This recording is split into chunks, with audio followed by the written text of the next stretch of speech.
Mic check 1 2. It's the Y2K collector, and there are three things that I strongly recommend every collector do before 2026.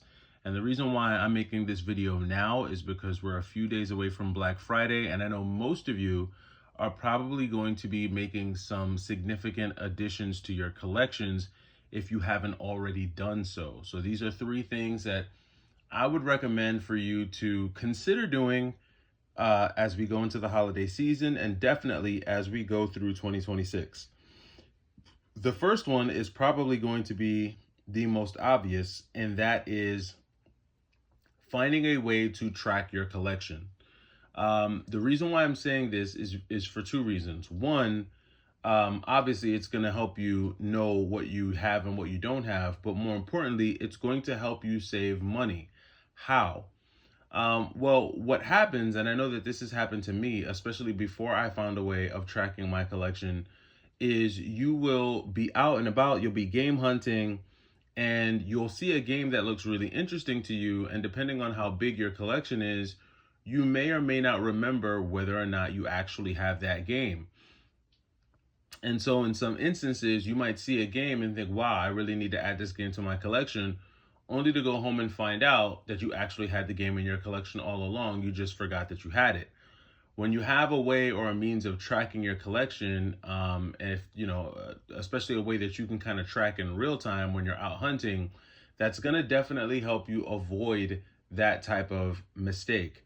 And it also works on the other end. Sometimes you might be out and about, and you may find a game that you think is really cool, and you may actually think that you have it in your collection because maybe you had it in your collection at one point, but you forgot that maybe you sold it, you traded it away, whatever the case may be. And so you pass up on a really great deal for that game, thinking you already have the game, only to go home and find out, wait, I actually don't have that game. And so I strongly recommend you find a way to track your collection so that you know what you have. There's a lot of apps out there that do that. There's one app that I already know many of you know about. It is the Game Eye app. It's an app that I've been using for years. And over the years, they've continued to make updates and adjustments to the Game Eye app. You know, they started to add regions to it. They started to add just different features, more information. It started to get really descriptive. They just added a bunch of really cool features. The one thing that I think they're still missing is a little bit more of dynamic pricing.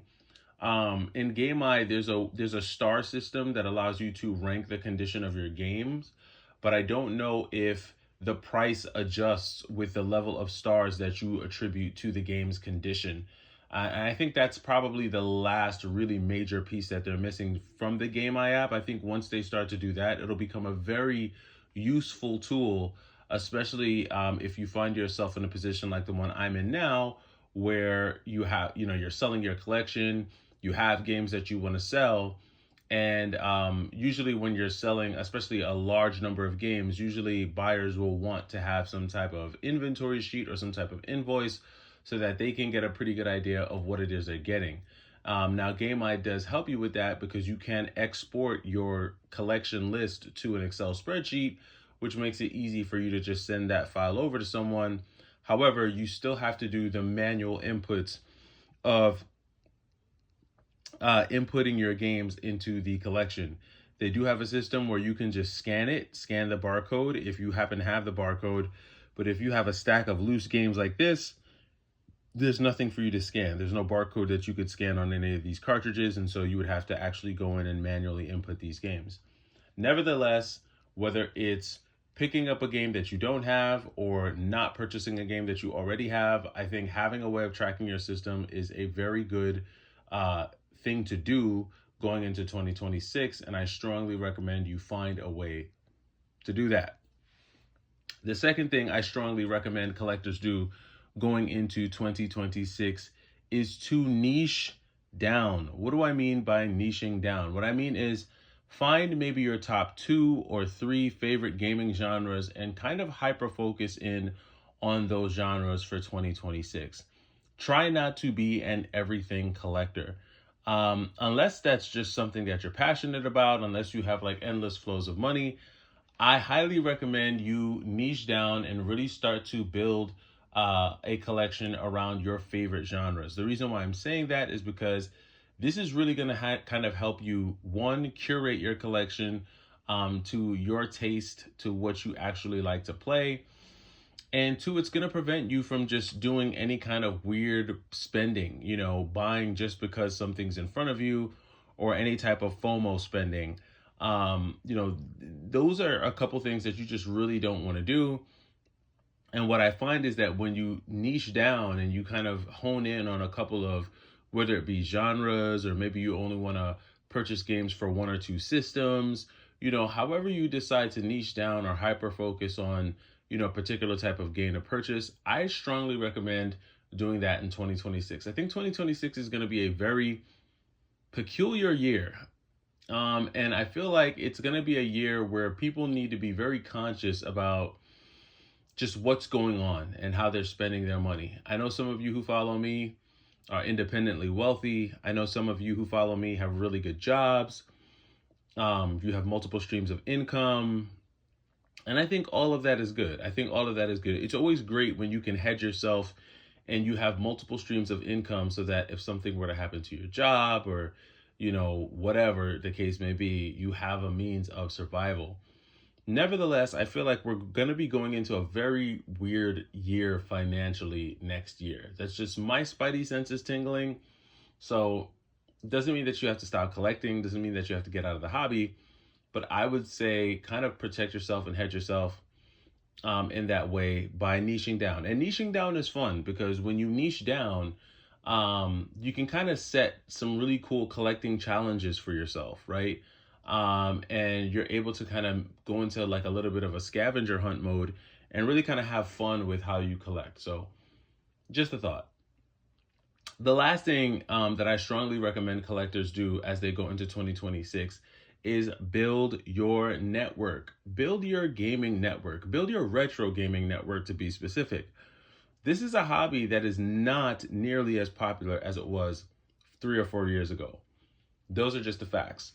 3 or 4 years ago, there were a lot more people into this hobby. And it's not to say that there's been this mass exodus of retro gaming enthusiasts. However, it's not as commercial as it once was. You don't have as many people on YouTube talking about it all day as much as you used to. And honestly, the content around retro gaming, it's there. I'm not saying that it's not there, but it's just not there at the same level of abundance as we saw it. I've mentioned in other videos how many other content creators who were coming up when I was coming up. You have content creators who, when I first started my channel, they had thousands more subscribers than me. And over the years, a lot of them have just either stopped making content. Some of them have tried to pivot away from content and do other things, talk about other things, collect other things, do other things. And honestly, a lot of the community has fallen away. And now there's like we have the folks that are left. You've got myself, you've got Grailbound Gaming, you've got Heckin' Steve, you've got Easy Gamers, you've got the list goes on, man. The list goes on. There's so many. And then obviously you've got the bigger channels that will mention retro games. You've got, Radical Reggies, the Metal Jesus Rocks, the, John Hancock, like all those guys, those are the bigger guys. But, I'm talking about the smaller channels, a lot of the smaller channels that really kind of talked about retro gaming and stuff. There's only a few of them left from the ones that were really kind of popping off during 2020. And so I say all that to say that, you really want to strengthen your network in this hobby. The more people you know, the better odds you have of being able to land great deals. The more people you know, the more you can catch wind of folks near you who might be selling their collection and getting out of the hobby, and that'll present opportunities for you to add to your collection, or vice versa. If you're someone who's looking to get out of the hobby for a while, or just definitely you're just walking away from the hobby, when you're kind of tapped into a network, it makes it easier for you to procure potential sales clients, people that you can sell to, people that you can do deals with and hopefully build connections with that will last through time. And should you decide to re-enter the hobby or re-enter the market, those same connections will be there.